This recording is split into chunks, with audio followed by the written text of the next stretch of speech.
आप सुबह उठते हैं और अपना पसंदीदा खेल खेलने के लिए तैयार हैं, लेकिन खेल के अंत में आपकी एनर्जी को क्या हो जाता है? आपकी एनर्जी कम हो जाती है ना? जी हाँ, और आप अपनी खोई हुई एनर्जी फिर से कैसे पाएंगे? खाना खा के। जी हाँ, हमें खाने से एनर्जी मिलती है और एनर्जी पाकर हम कई सारे काम कर सकते हैं। एनिमल्स में खाना एनर्जी प्रोवाइड करता है, लेकिन प्लांट्स को एनर्जी कैसे मिलती है?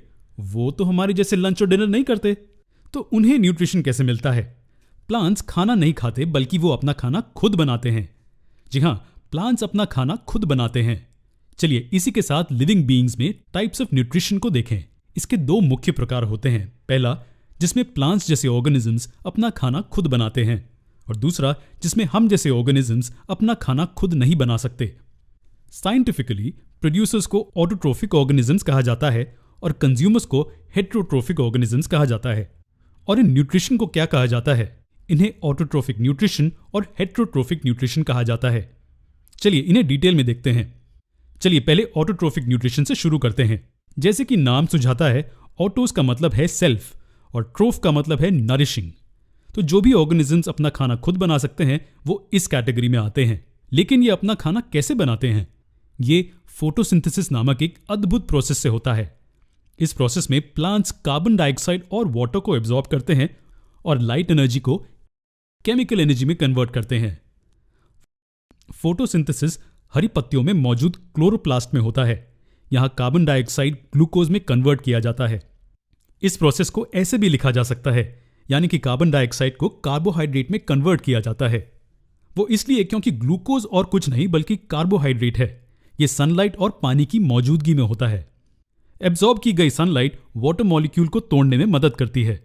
इस वजह से रिएक्शंस की एक लड़ी लग जाती है जिसमें प्लांट कार्बोहाइड्रेट को सिंथेसाइज करता है। हालांकि सभी प्लांट्स में इन चीजों के होने का क्रम ऐसा नहीं होता। वो इसलिए क्योंकि आसपास की परिस्थितियां बदलती रहती हैं। फॉर एग्जाम्पल, रेगिस्तान में मौजूद प्लांट्स ज्यादातर रात को कार्बन डाइऑक्साइड लेते हैं, लेकिन सनलाइट की गैर मौजूदगी में वे फोटोसिंथेसाइज नहीं कर पाते। इसलिए वे इंटरमीडिएट कंपाउंड्स बना देते हैं जिन्हें दिन के समय प्रोसेस किया जा सके। तो फोटोसिंथेसिस के लिए सबसे जरूरी चीजें क्या होती हैं? वो होती हैं कार्बन डाइऑक्साइड, वाटर, सनलाइट और सबसे जरूरी क्लोरोफिल। जी हां, क्लोरोप्लास्ट में मौजूद क्लोरोफिल पिगमेंट फोटोसिंथेसिस में अहम भूमिका निभाता है। इसमें रिएक्शन सेंटर्स मौजूद होते हैं जो लाइट को एब्जॉर्ब कर सकते हैं।